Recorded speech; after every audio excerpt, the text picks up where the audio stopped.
I never thought in my wildest dreams that I taught school for 17 years that I was going to reveal this embarrassing, shame-based secret that I guarded. My wife was the only person to keep it.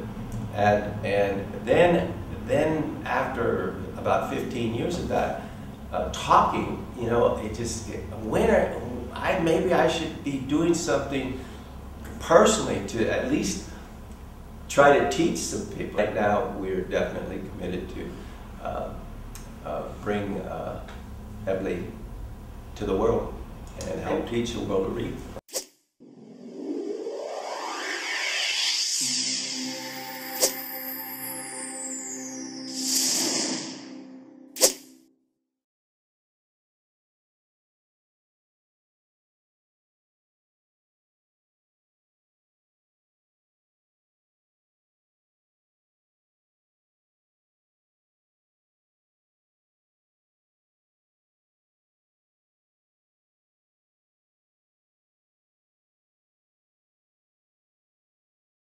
In about 2007 or 2008, I had a teacher that had called me, and she'd read about John in the Rotarian magazine. Dolly Parton was on the front of it.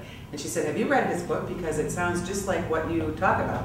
So I went to his website and read about his story, and there was a phone number at the, on the website. I thought, oh, I bet I'll call and, maybe somebody will answer and talk to me. So John actually answered, and we had a conversation for about 2.5 hours. And have stayed connected and worked together on our mission toward literacy ever since then.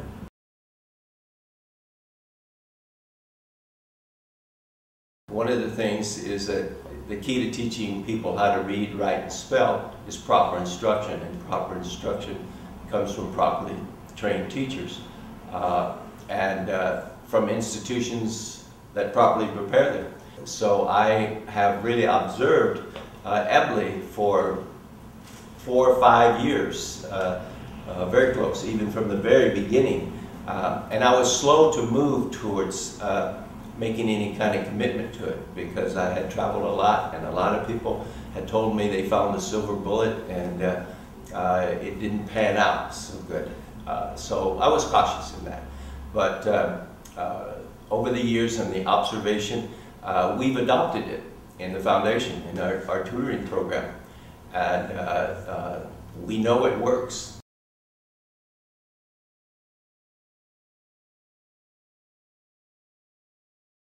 We're starting to train more and more people here in California who are parents of kids that we've taught, and they're amazed that their kids can finally read because they've tried everything else. And Foundation EBLI has been the only thing that's really answered their prayers of their children needing to learn to read.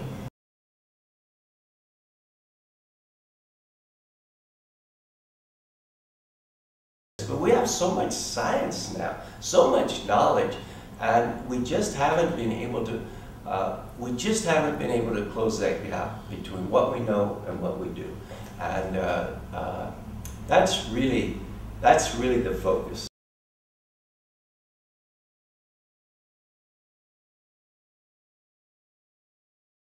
We recently worked at Ivy Ranch Elementary in Oceanside Unified, which coincidentally is where my grandfather taught. He was a teacher for 17 years, and we took 4 groups of them. It was about 15 to 20 kids each, and we had about half an hour with each group, and we taught them 4 days a week for about 12 to 16 weeks with all the vacations and everything in between, and we ended up seeing incredible gains.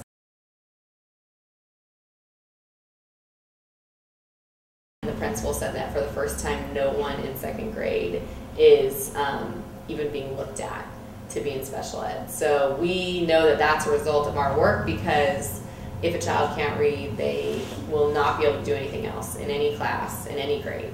So by preventing them, especially in 2nd grade, by preventing them from having any reading problems, we actually are keeping them out of special ed and being labeled anything other than what their name is.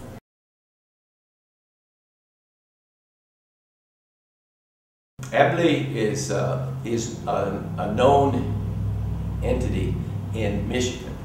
It is a new face on the block in California. And California has all these different programs, competitive programs here, and the independent thinkers out here. And to introduce this, this is something that we've literally been doing for 2 or 3 years now, the introduction, naming the names.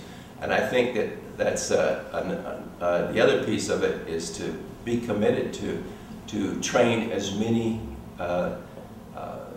literacy providers in the next year as we possibly can in the next year. And we hope this is, as Nora said, this is a grassroots, word of mouth commitment to teach the world to read.